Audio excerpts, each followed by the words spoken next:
own sharks or money lenders. Mr Chairman. The Honourable Simon Power. Mr Chairman, I thought I might just take a quick call on the estimates around commerce. It was a spectacularly constructive estimates hearing that we had with the Commerce Committee this year, and one that I was happy to make a small contribution to. The committee, I should say, Mr Chairman, were interested in a range of issues. Some of them traversed Vote Commerce, others traversed Vote Consumer Affairs, and we kind of married them together to some extent over about an hour and a half from memory. One of the things that was covered off to some degree was how well the FMA, the Financial Markets Authority, was beginning its functions since it came into effect on the 1st of May. Interestingly, I think the culture which has taken root at the FMA is a very strong one. It's a proactive sense of enforcement and supervision that has become part of that organisation's ethos.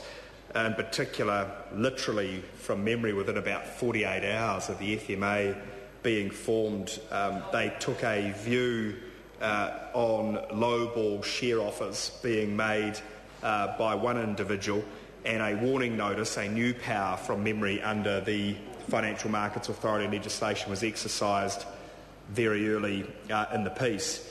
I think it's fair to say that the FMA has come out of the box pretty quickly with a fair degree of focus. Colleague Sam Lotainga talked a little bit about what was happening in the financial markets. Now, as I've said many times, one thing we can't do is regulate for certainty, nor can we regulate for risk. And I've said it many times, but I'll say it again now, nor should we try and regulate for risk. That is the nature of getting a return on an investment. But of course, what we know about the type of product that was offered in the financial markets is that the FMA desperately needed a power to be able to deem a particular product to be a security for the purposes of security legislation, and in particular for the Financial Markets Authority to be able to do that. In order to avoid a situation where product was being specifically designed to fall outside of securities legislation. Now, fundamentally, this type of product came about as a result of property syndication type product that was put on the market. And of course, what we've seen over the last 5 or 6 years is about $8.3 billion worth of investors' money lost, or as they say, put at risk. About $6 billion of that prior to 2008, and about 2-odd since 2008. One of the things about this, though, and I'm sure this is a story, not a story actually, it's a fact, that all members have experienced as constituency MPs, and even the odd list MP might have experienced this as well.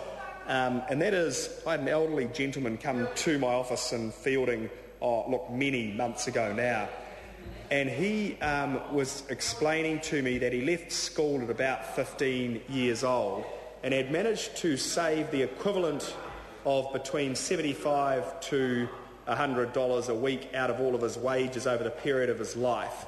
At about 73 or 74 years old, he'd managed to collect about $250,000 in cash, I'm pretty sure he told me, and at that point decided it was a reasonably substantial amount of cash for an elderly gentleman to have just sitting in a bank account. So went and saw a so-called financial advisor as to how best to invest this money. The advice he got was to diversify the investments, which on the face of it seems reasonable to spread risk. And that's indeed what he was told to do, except that risk was spread across 4 finance companies. So he ended up losing the whole lot. What that meant was that it was clear to me at that point, and I know actually that the Honourable Leanne Dalzell shares this view, that product that's designed to avoid securities legislation is always going to be in the proximity of clever issuers, lawyers and the like, which is why the new powers attached to the Financial Markets Authority relating to the capacity to deem those products to be securities for the purposes of securities legislation is so important. I regret, Mr Chairman, I seem to have run out of time to address patents and other matters, but I'm sure Ms Curran will raise those matters. Oh, maybe not. Members, the question is that vote commerce stand part of the schedule. Those of that opinion will say aye. To the contrary, no. The ayes have it. The question now is that vote consumer affairs stand part of the schedule. Those of that opinion will say aye. To the contrary, no. The ayes have it. The question now is that vote justice stand part of the schedule. Chester Borrows.